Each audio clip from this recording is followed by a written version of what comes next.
Hello dears, നമ്മൾ ഇന്ന് എടുക്കാൻ പോകുന്നത് സ്റ്റാൻഡേർഡ് 7-ലെ മലയാളം കേരള പാഠാവലിയാണ് കേട്ടോ. അതിൽ നമ്മൾ ബുക്കൊക്കെ മാറിയിട്ടുണ്ടല്ലേ, 2024 പുതിയ ബുക്കൊക്കെ മാറിയിട്ടുണ്ട്, അതാണ് നമ്മൾ എടുക്കുന്നത് കേട്ടോ. അതിൽ ഫസ്റ്റ് ചാപ്റ്റർ എന്താണെന്ന് നമുക്ക് നോക്കാം. എന്താണ് ഒന്നാമത്തെ ചാപ്റ്റർ? ഇളം കാറ്റ് തെല്ലൊന്ന് തൊട്ടൊന്നു വന്നാൽ. ഇളം കാറ്റ് തെല്ലൊന്ന് തൊട്ടൊന്നു വന്നാലാണ് അല്ലേ, അപ്പൊ ഇലകളാണ് അല്ലേ. അപ്പൊ നോക്കാം നമുക്ക്. ഉണങ്ങിച്ചുളിഞ്ഞും കരിഞ്ഞും മൊരിഞ്ഞും ദ്രവിക്കാനിരിക്കും മരക്കൊമ്പ് കാൺകേ, മഴക്കാറ് കൊണ്ടോ മഴത്തുള്ളി വീണു മരച്ചോട്ടിലെങ്ങോ മഴത്തുള്ളി തൊട്ടു. മഴത്തുള്ളി തൊട്ടൊരു മഹേന്ദ്രജാലം തരിച്ചു തുടിച്ചു മരക്കൊമ്പിലെങ്ങും. മരിക്കാനിരിക്കും മരക്കൊമ്പ് തോറും കുരുത്തു കുരുത്തു മൂളപ്പായി പൊടിപ്പായി. എന്താണ് ഇവിടെ പറയുന്നത്? വനപർവം എടുത്താലേ ശ്രീ ജി കുമാരപിള്ള എഴുതിയതാണ് അല്ലേ. അപ്പൊ എന്താണ് ഇവിടെ പറയുന്നത് നോക്കൂ. ഈ കവിതയിൽ എന്താണ് പറയുന്നത്? കവിതയിലെ ആശയം തന്നെയാണ് ഈ ചിത്രത്തിലുള്ളത്. മഴത്തുള്ളി തൊട്ടപ്പോഴുണ്ടായ ഇന്ദ്രജാലം എന്തായിരുന്നു ചർച്ച ചെയ്യുക. എന്താണ് ഇവിടെ? ഉണങ്ങി കടന്നിരുന്ന അല്ലെ, ഉണങ്ങി കരിഞ്ഞ് മുരിഞ്ഞ് കിടക്കുന്ന ദ്രവിക്കാനിരിക്കുന്ന ഒരു മരക്കൊമ്പ് എന്താണ് മഴക്കാറ് കൊണ്ട് എന്താണ് ഒരു മഴത്തുള്ളി കൊണ്ട് വീണ് അല്ലേ. അപ്പൊ മരച്ചോട്ടിൽ വീണപ്പോ എന്താണ് മരത്തുള്ളി മരച്ചോട്ടിൽ വീണു. അങ്ങനെ മഴത്തുള്ളി തൊട്ടൊരു മഹേന്ദ്രജാലം തരിച്ചു തുടിച്ചു മരക്കൊമ്പിലെങ്ങും മരിക്കാനിരിക്കും മരക്കൊമ്പ് തോറും കുരുത്തു കുരുത്തു മുളപ്പായി പൊടിപ്പായി. അപ്പൊ എന്താണ് മഴ വന്നു അല്ലെ. അപ്പൊ വെള്ളം കിട്ടിയപ്പോ എന്തായി? ഉണങ്ങി കരിഞ്ഞ ഈ മരം എന്തായി? അപ്പൊ വെള്ളം കിട്ടിയപ്പോ മരം എന്തായി? ഒരു മുള വന്നില്ലേ. അങ്ങനെ മുള വന്ന് ഒരു മരം നല്ല മരമായി മാറിയില്ലേ. അപ്പോൾ ഉണങ്ങി കിടന്നിരുന്ന മരത്തിൽ എന്താണ് വെള്ളം കിട്ടിയപ്പോഴാണ് ഇവിടെ സംഭവിച്ചിരിക്കുന്നത് അല്ലേ. അപ്പോൾ അതുപോലെ തന്നെ ഈ കവിതയിലെ ആശയം തന്നെയാണോ ചിത്രത്തിലുള്ളത്? മഴത്തുള്ളി തൊട്ടപ്പോഴുണ്ടായ ഇന്ദ്രജാലം എന്തായിരുന്നു ചർച്ച ചെയ്യുക. ഇനി എന്തെന്ത് വിസ്മയ കാഴ്ചകളാണ് പ്രകൃതി ഒരുക്കി വെച്ചിട്ടുള്ളത്? ചെറുതും വലുതുമായ ആയിരം അത്ഭുത കാഴ്ചകൾ. ആരാകിലെന്ത് മിഴിയുള്ളവർ നിന്നിരിക്കാം എന്ന കവിവചനം അനർത്ഥമാക്കുന്ന ദൃശ്യഭംഗികൾ ആസ്വദിക്കാൻ കൂടിയുള്ളതാണ് ഈ ജീവിതം അല്ലെ. എന്താണ് ഒരുപാട് വിസ്മയ കാഴ്ച നമുക്ക് പ്രകൃതി ഒരുക്കി വെച്ചിട്ടുണ്ട് അല്ലെ. ചെറുതും വലുതുമായ ഒരുപാട് അത്ഭുത കാഴ്ചകൾ എന്തുണ്ട് ഈ പ്രകൃതിയിലുണ്ട് അല്ലെ.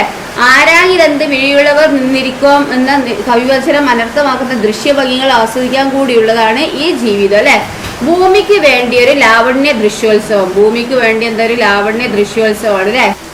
അപ്പൊ എന്താണ് ലാവണ്യ ദൃശ്യോത്സവം എന്താ നമുക്ക് നോക്കാം.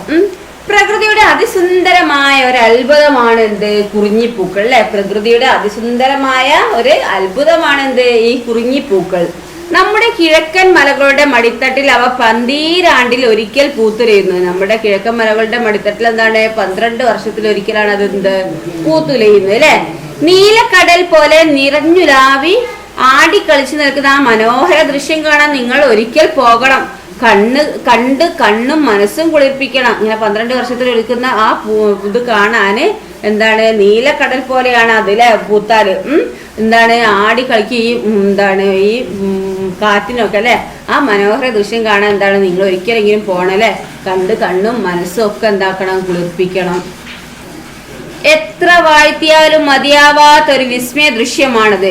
മൂന്നാറിലെ മലനിരകൾ മുഴുവൻ ഒരു പൂങ്കടലാണ് അല്ലെ. എത്ര വാഴ്ത്തിയാലും മതിയാവാത്ത ഒരു ഭയങ്കര ദൃശ്യമാണ് കാഴ്ചയാണ് അല്ലെ. മൂന്നാറിലാണ് ഇതിലെ ഈ മലനിരകൾ മുഴുവൻ ഒരു പൂങ്കടലാണ് അല്ലെ. കാറ്റ് വീശുമ്പോൾ തിരയടിച്ചിളകുന്ന പോലെ അവ ഒന്നിച്ച് നൃത്തം വെക്കുകയാണ് അല്ലെ. ഒരു കാറ്റ് വീശുമ്പോൾ എന്താണ് തിരയടിച്ചിളകുന്ന പോലെ എന്താവോ ഒന്നിച്ച് നൃത്തം വെക്കുന്നു. ആ നൃത്തത്തിന് സംഗീതമുണ്ട്. ആയിരം വണ്ടുകളുടെയും തേനീച്ചകളുടെയും മന്ത്രസ്ഥായിലുള്ള മൂളൽ, 1000 തുമ്പികളുടെയും ചിത്രശലഭങ്ങളുടെയും ചെറുകിളികളുടെയും ചിറകിളക്കങ്ങളുടെ താളമുണ്ട്. ഇളങ്കാറ്റിന്റെ തഴുകലുണ്ട്. ആരുടെയോ മധുരസ്വരത്തിലുള്ള ചിരികളുണ്ട്.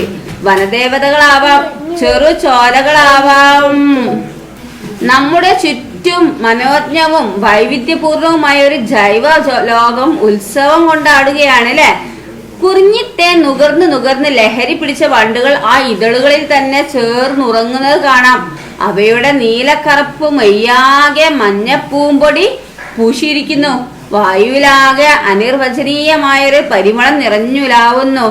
ആ വലിയ മലഞ്ചരിവുകൾ മുഴുവൻ വസന്തം വന്ന് നിന്ന് ആഹ്ലാദ നൃത്തം ചവിട്ടുന്നത് പോലെ കണ്ണുകൾ കൂമ്പി ഞാൻ ആ സൗന്ദര്യ ലോകത്തിൽ എല്ലാം മറന്ന് ഏറെ നേരം നിന്നുപോയി. എന്താണ് അതൊക്കെ കണ്ടിട്ടില്ലേ? വായുലോകം ഇങ്ങനെ പരിമളം നല്ല സ്മെല്ലൊക്കെ വരികയാണല്ലേ.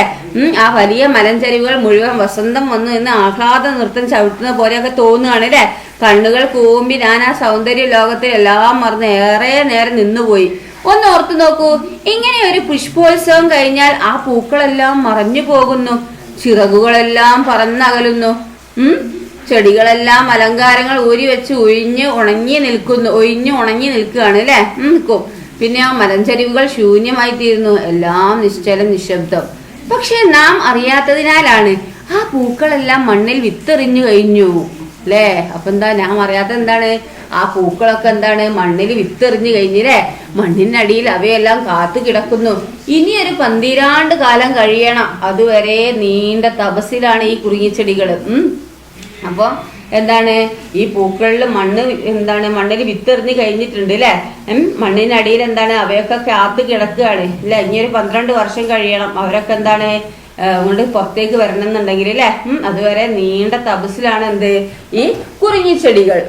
വീണ്ടും 12 കൊല്ലം കഴിയും വസന്തം ആകാശത്ത് നിന്ന് കാഹളം മുഴക്കിക്കൊണ്ടിറങ്ങി വരും അല്ലെ. 12 കൊല്ലം കഴിഞ്ഞാൽ എന്താണ് വസന്തം ആകാശത്ത് നിന്ന് കാഹളം മുഴക്കിക്കൊണ്ടിറങ്ങി വരും.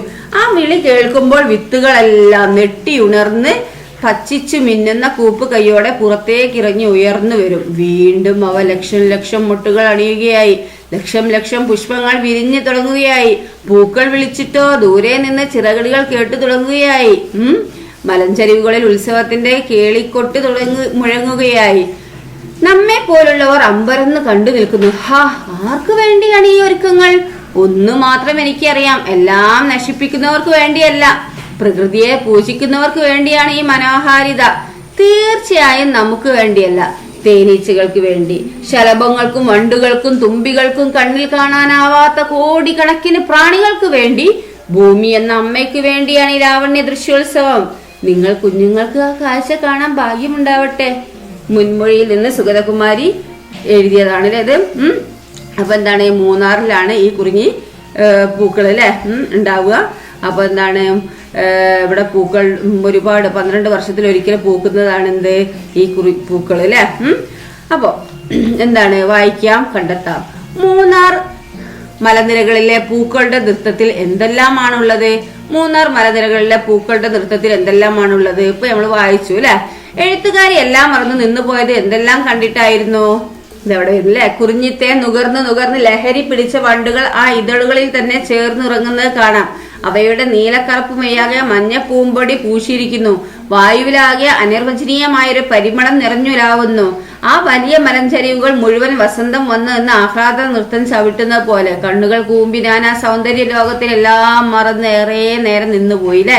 ഒന്നാമത്തെ ചോദ്യത്തിൽ നിന്ന് മൂന്നാർ മലനിരകളിലെ പൂക്കളുടെ നൃത്തത്തിൽ എന്തെല്ലാമാണ് ഉള്ളതെന്നുള്ള എങ്ങനെയാണ് അവിടെ നോക്കൂ. കാറ്റ് വീശുമ്പോൾ തിരയടിച്ചിളകുന്ന പോലെ അവ ഒന്നിച്ച് നൃത്തം വെക്കുന്നു.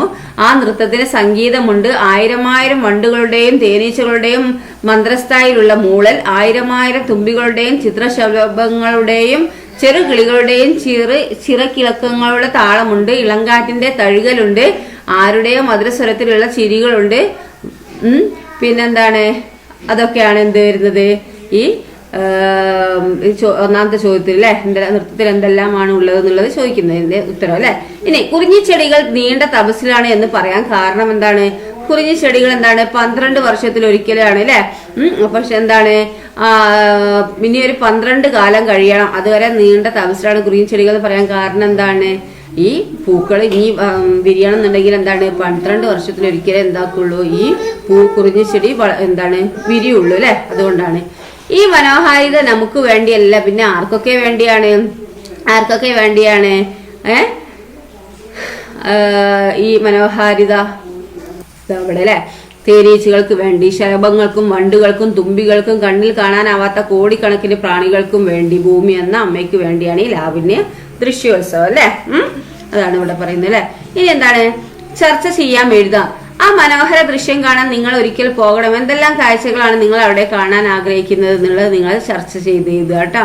പിന്നെ പുഷ്പോത്സവം കഴിഞ്ഞാൽ പൂക്കളെല്ലാം മറഞ്ഞു പോകുന്നു. പിന്നീട് എന്തൊക്കെയാണ് സംഭവിക്കുന്നത്? പ്രകൃതി ഒരുക്കുന്ന ഈ മനോഹാരിത ആസ്വദിക്കാൻ നാം എന്തെല്ലാമാണ് ചെയ്യേണ്ടത്? ചേർത്ത് വയ്ക്കുമ്പോൾ നോക്കാം. അവയുടെ നീലക്കറുപ്പ് മെയ്യാകെ മഞ്ഞ പൂമ്പൊടി പോഷിയിരിക്കുന്നു. മെയ്യാകെ കറുപ്പ് മെയ്യാകെ പിന്നെന്താണ്? നീലക്കറുപ്പ് മെയ്യാകെ. വണ്ടിന്റെ ശരീരത്തെ വിശേഷിപ്പിക്കുന്ന പദങ്ങളാണല്ലോ കറുപ്പും നീലക്കറുപ്പും. ഭാഷാ പ്രയോഗത്തിൽ ഇത്തരം വിശേഷണ പദങ്ങൾ നൽകുന്ന മാറ്റങ്ങൾ എന്തൊക്കെയാണെന്ന് എഴുതുക. ഇനി പുഷ്പോത്സവം സംഘടിപ്പിക്കുക. തലസ്ഥാന നഗരിയിൽ വസന്തോത്സവം. തിരുവനന്തപുരം ക്രിസ്മസ് ക്രിസ്മസ് പുതുവത്സര ആഘോഷങ്ങളുടെ ഭാഗമായി തലസ്ഥാന നഗരിയിൽ വസന്തോത്സവം ഒരുക്കും. കേരള റോസ് സൊസൈറ്റിയും ജില്ലാ ടൂറിസം പ്രൊമോഷൻ കൗൺസിലും ചേർന്ന് നഗരവസന്തം എന്ന പേരിൽ ഡിസംബർ 21 മുതലാണ് നഗരവീഥികളിലും കനകക്കുന്ന് പരിസരത്തും അടക്കം വസന്തോത്സവം സംഘടിപ്പിക്കുന്നത്. വെള്ളയമ്പലം, കവടിയാർ, ശാസ്തമംഗലം, വഴുതക്കാട്, സ്പെൻസർ ജംഗ്ഷൻ എന്നിവിടങ്ങളിലെ റോഡുകളുടെ ഇരുവശങ്ങളിലും പൂച്ചെടികളും അലങ്കാര ചെടികളും കൊണ്ട് വർണ്ണാഭമാക്കും. കോർപ്പറേഷൻ ഓഫീസിന് മുന്നിൽ നിന്ന് ദേവസ്വം ബോർഡ് ജംഗ്ഷൻ വരെയും PMG വരെയുള്ള പാതയോരത്തും പൂക്കൾ നിറയും. വർണ്ണശമ്പളമായ സുഗന്ധം നിറയുന്ന ചെടികൾക്ക് പുറമെ അലങ്കാര ദീപങ്ങളും ഇൻസ്റ്റലേഷനുകളും ചിത്രങ്ങളും വസന്തോത്സവത്തിന് മാറ്റുകൂട്ടും. പുലർച്ചെ 1 മണി വരെ വസന്തോത്സവം നീളും. കാനകക്കുന്നിലും സൂര്യകാന്തി, നിശാഗന്ധി എന്നീ ഓഡിറ്റോറിയങ്ങളിലും പുഷ്പാലങ്കൃതമായ ഇൻസ്റ്റലേഷനുകൾ ഉണ്ടാവും. ഈ വാർത്തയെക്കുറിച്ച് ഒരു ചർച്ച ചെയ്യുക. ഇത്തരം ഉത്സവങ്ങളുടെ പ്രാധാന്യത്തെക്കുറിച്ച് അഭിപ്രായക്കുറിപ്പും തയ്യാറാക്കുക. നിങ്ങളുടെ സ്കൂളിലെ പരിസ്ഥിതി ക്ലബിന്റെ ആഭിമുഖ്യത്തിൽ ഒരു പുഷ്പോത്സവം സംഘടിപ്പിക്കുക. പുഷ്പോത്സവത്തിന് വേണ്ടത് ആസൂത്രണം വേണം, പോസ്റ്റർ നോട്ടീസ് തയ്യാറാക്കൽ വേണം, സ്കൂളിൽ പൂന്തോട്ടം സജ്ജമാക്കൽ വേണം, പൂക്കളുള്ള ചെടികൾ എത്തിക്കൽ വേണം, ചിട്ടയായ ക്രമീകരണം വേണം, പ്രദേശത്തെ ക്ലബ്ബുകൾക്ക് കൂട്ടായ്മകൾക്ക് പങ്കാളിത്തം നൽകുക. നിങ്ങൾ സംഘടിപ്പിച്ച പുഷ്പോത്സവത്തെ കുറിച്ച് ഒരു പത്രവാർത്ത തയ്യാറാക്കുക. ഇനി പ്രകൃതിയിലെ ആണല്ലേ അത്. അപ്പൊ എന്താണ്, അപ്പൊ ഇതുവരെ എടുത്ത ഭാഗങ്ങൾ എന്താക്കുക, നിങ്ങൾ നന്നായി മനസ്സിലാക്കുക കേട്ടോ. മലയാളമാണ്, നമുക്ക് എന്താക്കണം സ്പെല്ലിംഗ് ഇതൊക്കെ തെറ്റിക്കാതെ വൃത്തിയിൽ എഴുതുകയൊക്കെ വേണം കേട്ടോ. വൃത്തിയിൽ എഴുതണം, അക്ഷരത്തെറ്റൊന്നും ഉണ്ടാവാതെ എഴുതുക കേട്ടോ. അടുത്ത ഭാഗം ടീച്ചർ അടുത്ത വീഡിയോയിൽ അപ്ലോഡ് ചെയ്യുന്നതായിരിക്കും. Okay, thank you.